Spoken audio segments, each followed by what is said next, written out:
Me, the problem. Welcome to I Am the Problem. Welcome to I Am the Problem and the Solution. Right, let's see. Welcome, episode 2. Episode 1 started. We've done the first one. And today, I've done a few things differently. Landscape for one. Camera close. Sound. I'm hoping sound works better. I'm going to try and do a bit of editing today on this and make it a little bit more professional. Welcome to Becoming the Goat. Welcome to episode 2, Becoming the Goat. They told me I was the problem. Episode 2. So, just a little backstory, right? Oh, also, we're just going to... I don't think I've ever shown this before. I've shown it on live stream, but not on here. This is our emotional support vase. And every week we're going to do an emotional check-in where we've been at emotionally. This week it hasn't been so good. So we're putting sad on today on the episode. Hopefully we'll change it back to happy by the end. But we've been sad. I filmed my episode of the podcast at the beginning of the week, right? And it was about something completely different. It was about just relationships, right? And I was like, okay, ready to go. Started filming. And literally about halfway through the video cut out, and I thought, for fuck's sake, I'm gonna have to like reshoot. Anyway, it was the same day that I just so happened to receive a phone call from my sister. The phone conversation, which went slightly... Well, I mean, it was out of my hands, but it kind of...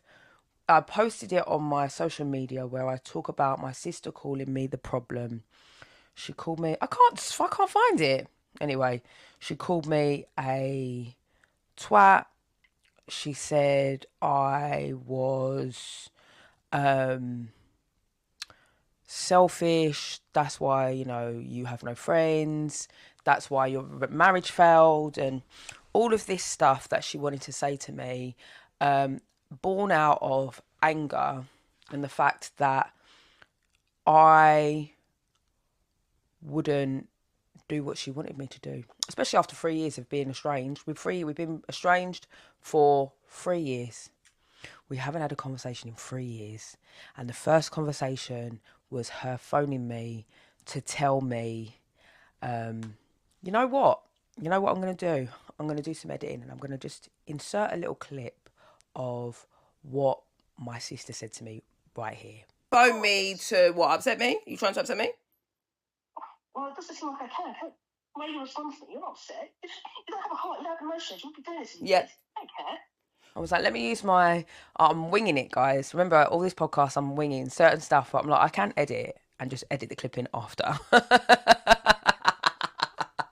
I was trying to find the clip, like... I can edit it, Nick. You can edit and fucking upload the clip after. It's okay. Anyway, I'm trying to... Let's just ease into the podcast. Let's just ease into it. My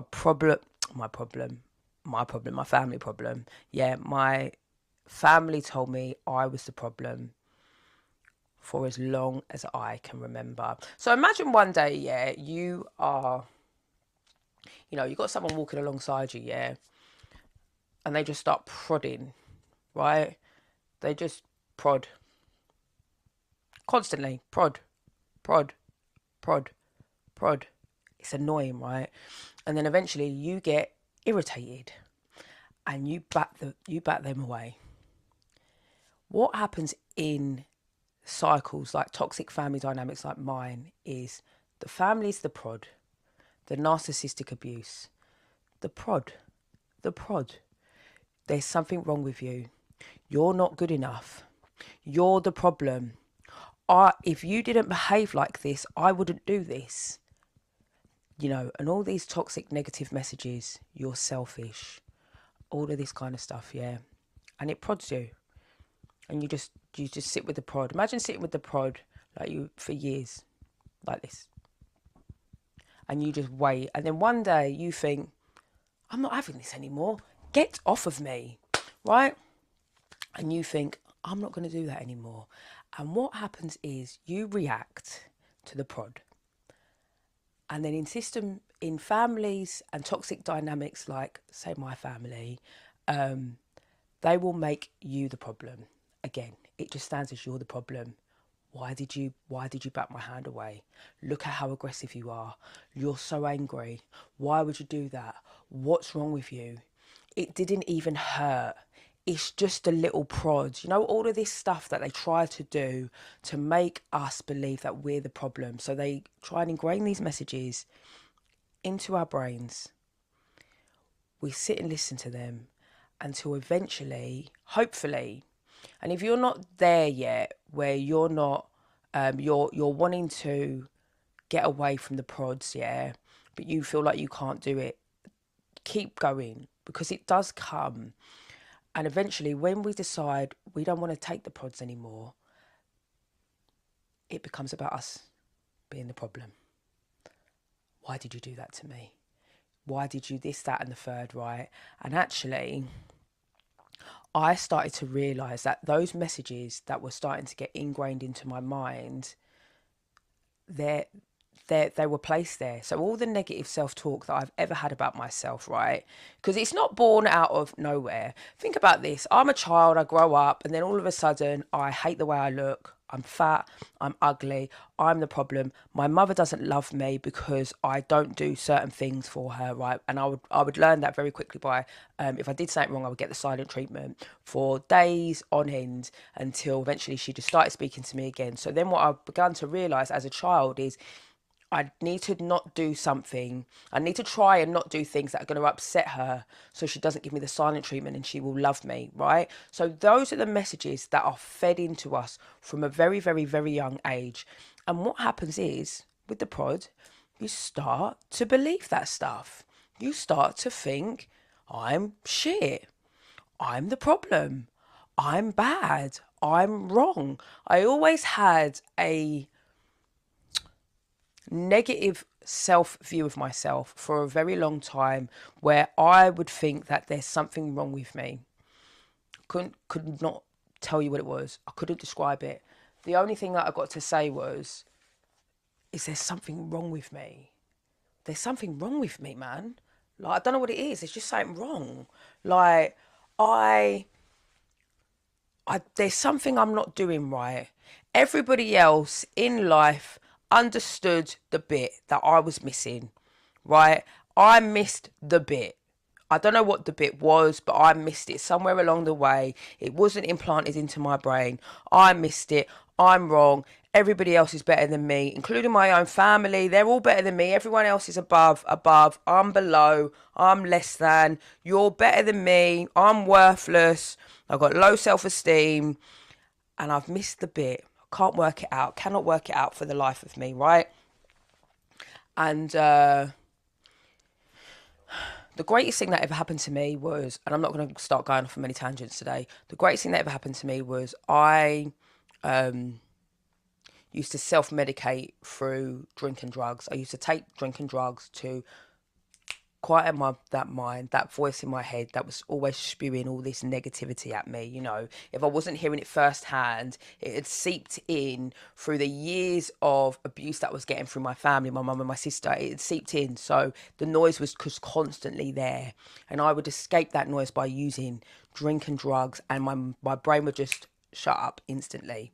And then it became a problem. So fast forward, I ended up going to rehab. I got clean, and I discovered a program that looked at my behaviours and my past and certain things like that. And then what I managed to do is I managed to have a bit of a better understanding about myself. Oh, Nick, you're not that bad, you know. Like, you've done some bad things, don't get me wrong. We've done some things and we've reacted. You grew up in trauma. You know, there's a few things. I'm not making excuses. Do you know what I mean? Like, I had to go and I had to apologise and do some stuff and amend my behaviour, right? Because I was never going to stay clean if I didn't amend my behaviour. And that also then meant that I needed to look at some of the behaviours that were really damaging. Where did they come from? Why do I do these things? Why do I do this to myself? Why was I abusing drink and drugs? Why was I abusing my body? Why was I having sex with men? Because for love, you know, just thinking that they were going to love me. Why did I do all this stuff to myself? Why did I abuse my body, binge eating or starving myself? Why did I do this stuff? What happened to me? Anyway, we start to go backwards and we start to look at some stuff, and childhood comes up, and then the family stuff, and this is how conditioned I was to my abuse in my family, right? I used to tell everybody, me and my family, we're really close. Yeah, me and my mum and my sister, we're really close. Just the three of us. So my dad wasn't around. My dad was a violent, abusive man. He left when I was young. My mum has no family. My mum was fostered. And so we don't have any other family, you know, no cousins, no, you know, aunts, uncles, grandparents, none of that. It's just the three of us, and we are super tight. And I realised my mum made us have this image of us being super tight so that no one else could ever infiltrate what was happening inside the unit. The dynamics, my mum at the top, the narcissist, covert narcissist, and my sister, you know, golden child, and me the scapegoat, and my sister doing my mum's dirty work for her, and my sister also believing that she was my parent at the same time. So they were both better than me, but my mum was above the both of us, and this toxic dynamic system and all that kind of stuff. And it's intense. Oh gosh. It's intense.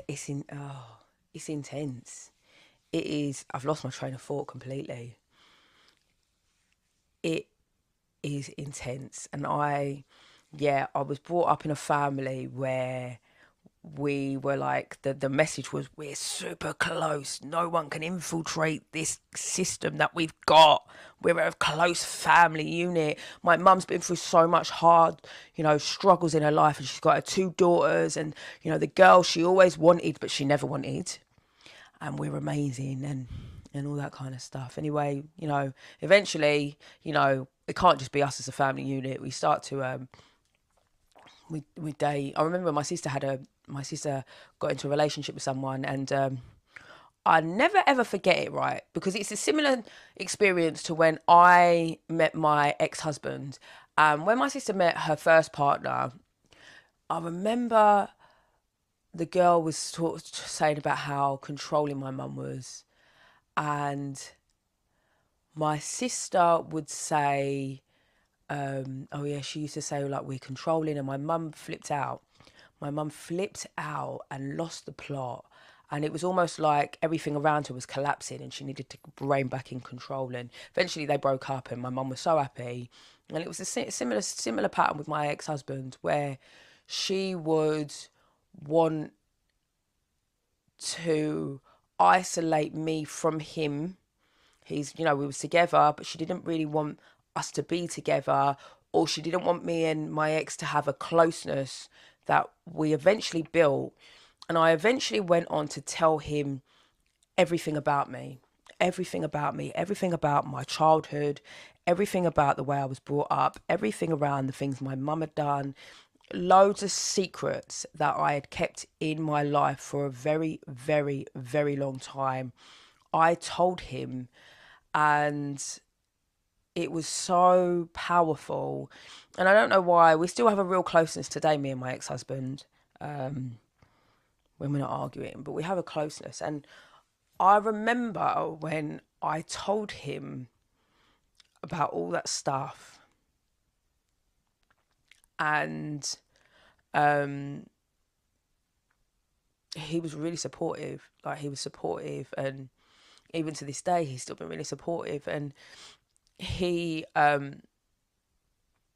he didn't judge me, because I always had this. I carried a lot of shame and a lot of guilt around the fact that, you know, certain stuff in my family. And I remember telling him, and he never judged me, and he made me actually feel quite safe, to be fair. And it was sort of like the first part of my journey where he was the first person I ever told about some stuff. And then I went on to tell a friend of mine, and I went on to tell my therapist. And it definitely freed me from this locked in mentality that my family wanted to keep me in. You know, don't keep secrets. Don't tell the truth. Don't tell anyone about us.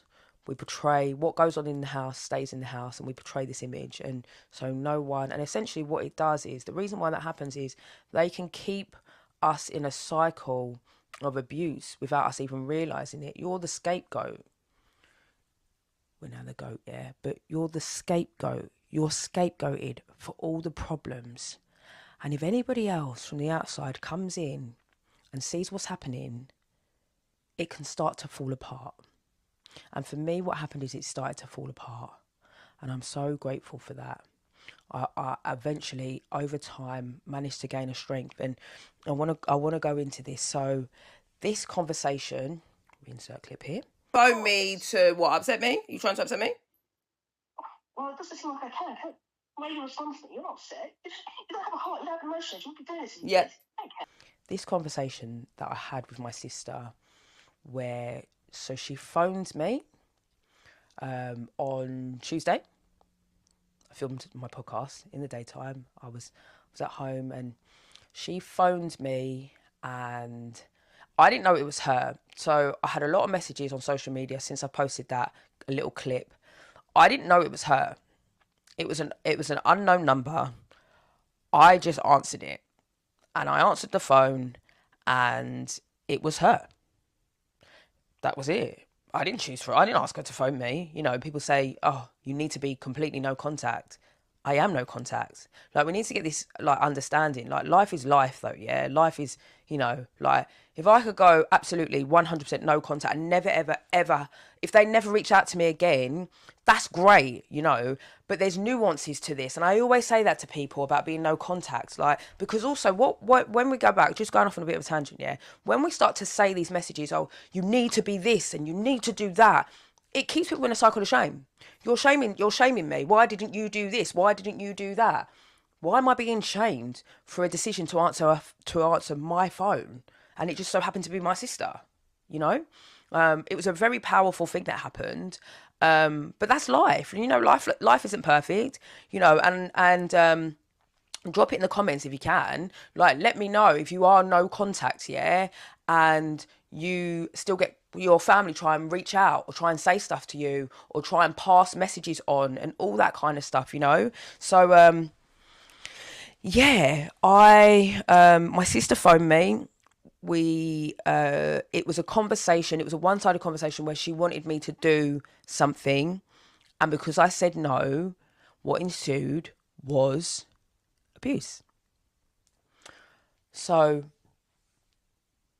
you know, done that, had the conversation, and, you know, at the time I was, you know, also the other thing is there's like, you know, in hindsight's a wonderful thing and all this kind of stuff. If I'd done some stuff differently, I spoke to one of my mates after, and she said, you know, just let her hang herself. Like, should have just let her keep talking rather than try and like interrupt. But where I was at in this process is, after all these years of the prods, right? Remember the prods I was talking about? After all these years of that prodding, you know, I started to think, I'm not having this anymore. You're not doing this to me. So again, on the conversation where my sister phones me and wants to be in the driver's seat, you don't get to come on here and tell me what to do and I'm just going to sit and listen, because that's not how I operate today. I don't do that. So I, you know, was combative. I suppose, was I combative? Yeah, maybe. What do you call it? Like, she, rather than argue, the only things I disagree, obviously she was telling me what to do and I was firm about it. I'm not doing that. Simple, yeah? But then she would say, oh, you're a twat. You need help. You need therapy. Yep. I'm not going to, usually the old me would be like, I am in therapy. I've done this. And my marriage was because of this. And I live in this and this and this and this and this and this. And I thought, I'm just going to agree with you. I do it with trolls as well online. If trolls want to come and argue, the only time I will sometimes respond to a troll message is for content. But when trolls want to argue, you listen to me, yeah? The only thing you need to say to a troll when they want to argue is, you're right, I'm wrong. Because that is what they want. They want to show you that they are right and what you've said is wrong. But what we do is we get into this dialogue of back and forth. I'm not arguing with you. I say it to people all the time. I am not arguing with you. I'm not arguing with strangers on the internet. I'm not doing it. And I'm not going to argue with my sister, who I've been estranged with for 3 years. We're not doing it. So, you know, we agreed. And afterwards, I thought, you know what, I've had enough of this conversation. Conversation ended. And now, there's two parts about it. And I want to move forward. You know, go energy, yeah? Listen. To hear your sister's voice after 3 years is triggering. Imagine you haven't spoken to someone for years and then all of a sudden they phone you. It's like, oh, my heart's going, I've got stuff going on, my anxiety, all this stuff, my head's going, 100 miles a minute, 100 miles a minute, going, constant. Anyway, I then realised something. I didn't do what she wanted me to do. Simple. She said to me, do this, you're that. I didn't agree to do any of what she wanted me to do. Whereas before, past me, well, I wouldn't even be here. I would have rolled over. I'm not challenging my family because I'm scared. They've made me believe that I am the problem. So as the problem, you know what I need to do? I need to stay as small as possible. I need to stay small. I need to just not be seen. Stay small. Excuse me. And not cause conflict. No conflict. Because you know what happens when there's conflict? It becomes painful. And I get abused. But I was getting abused anyway. So I used to keep small. Don't do that. Okay, I'm not causing conflict. I won't upset Mum. I won't upset you either. I won't do that. And yeah, I'm a twat. Yeah, my marriage failed because of me. Yeah, I live in a little shitty bedsit. I don't. You know, I've got no friends. Yeah, I've got no friends. Shit. There's so much wrong with me. Oh my gosh, yeah, you're right. Yeah. And, you know, obviously I know I was sarcastically agreeing with her, but I don't believe those things today. It's not true at all. It's not true at all. And I didn't agree. And I didn't roll over. She phoned me after years. And I said no. Firmly. No. I'm not doing that. And you know what? I haven't done it. I haven't done what she's asking. Days later, no. We're still moving forward. And I haven't been silenced because as someone who was conditioned to believe they were the problem, I don't do that anymore. You may say those things to me, but what I chose to do in my new life and in my go energy behaviour is I chose to heal. I chose to look after myself and pour into myself so much, that eventually in times like this, where I get a phone conversation threatening me and telling me what I need to be doing, I'm strong enough to be like, nah. I answered the phone, right? And my response, I'm not doing that. And you know what? That's healing behaviour. Because in the past, I would have rolled over. Today, I don't do those kind of things.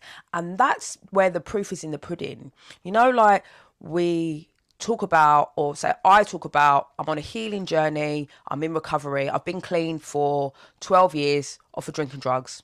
Don't take drinking drugs anymore, right? I look after myself. I have been in therapy consistently this time for over a year, consistently showing up, revealing myself, telling these secrets that used to keep me stuck in cycles of shame and guilt, and also feeling betrayal against, you know, talking about this stuff and feeling like I'm betraying my own mother, the stuff that I had to work through. I had to keep going, and I showed up. And what happened is I chose obviously to go estranged, and the longer I've been estranged, the pods are non-existent, obviously. The voice has got quieter.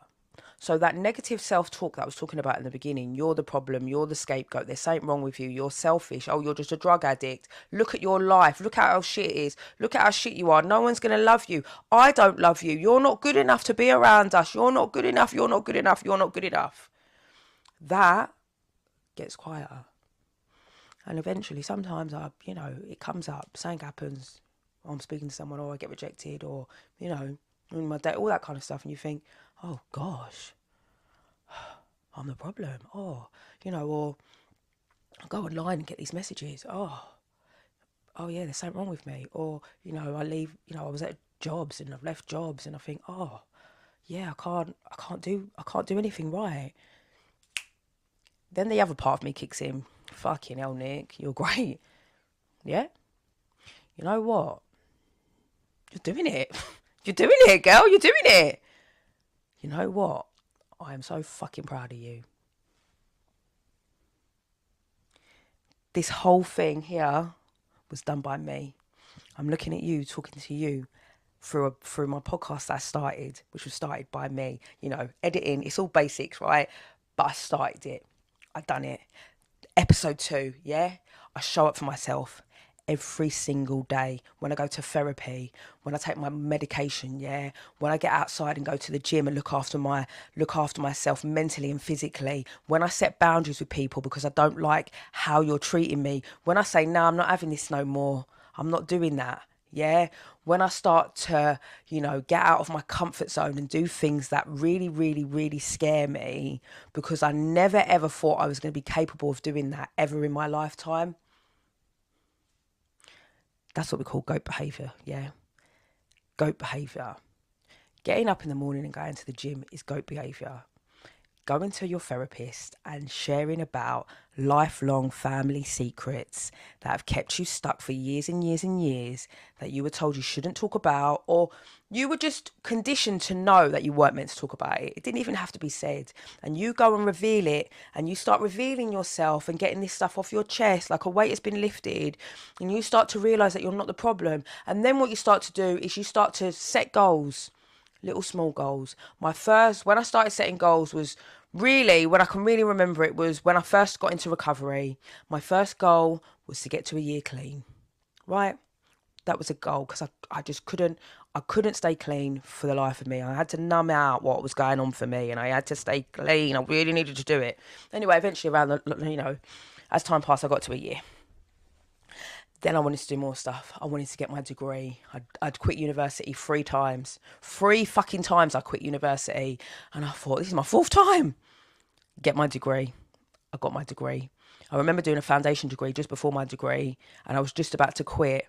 And 2 people convinced me to stay. And I thought, I'm going to quit. I was going for a really hard time at the time. And I didn't. And I showed up and that was the start. And then I went to uni and got my degree.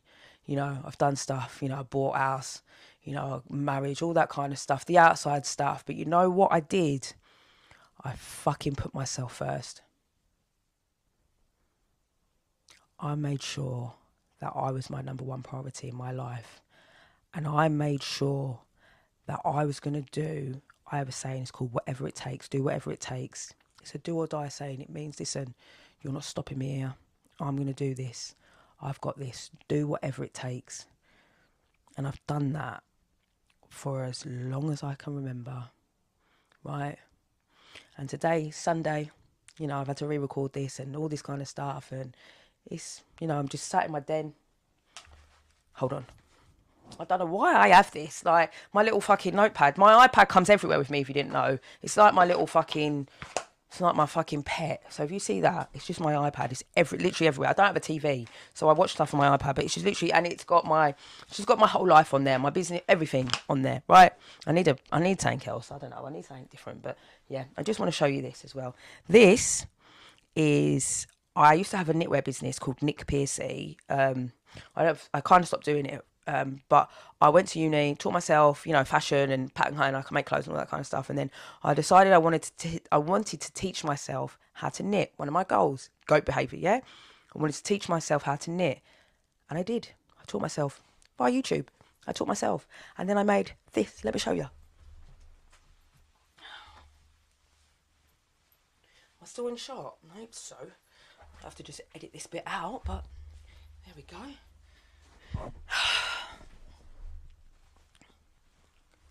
I made this myself. Goat behaviour. Yeah, I wanted to teach myself how to knit, and I did it. You know what else happened? When I had that business, I was featured in Vogue and Vanity Fair. Goat behaviour. It happens when you start believing. And you know what? Okay, no. Stop. Rewind. It happens when you put one foot in front of the other. You just take small steps. the beliefs will come. The more stuff I've done, the more I know I'm able to do. The podcast is going to hit 100,000 followers, right? So we'll reference this, goat behaviour, right? The podcast is going to hit 100,000 followers. I'm going to hit 100,000 followers on TikTok and Instagram individually, you know, and all that kind of stuff. We're going to the millions eventually, and brand deals, and we're going to be featuring people on here and all of that stuff. And like I say, you're watching the podcast grow in real time. Real time. You've seen me grow from nothing on social media, and then I was like, right, podcast happening. But it's about, this is where I've come from to where I am now. No, you can't keep me down. I may get a bit sad, a little bit, you know, anxious along the way, but I've done so much stuff, right? And I'm still on a journey. Guys, I'm no different to you though, yeah? I'm just an everyday person. I'm an everyday girl from East London, 38 years old. I grew up in East London. I grew up in Walthamstow. I've done some stuff, but I have this self-belief, because once I got away from my family, I could start to learn my own voice, and I have an unwavering self-belief. I know I'm not the problem. I'm fantastic. Yeah. And everything I do and everything I put effort into is going to be successful. You can't hold me back. So, welcome to Becoming the GOAT. I hope everyone enjoyed that episode. Fuck, what an episode that was. Episode 2. Underway. We done it. Finished episode 2. Anyway, guys, love ya. See you soon. Love ya.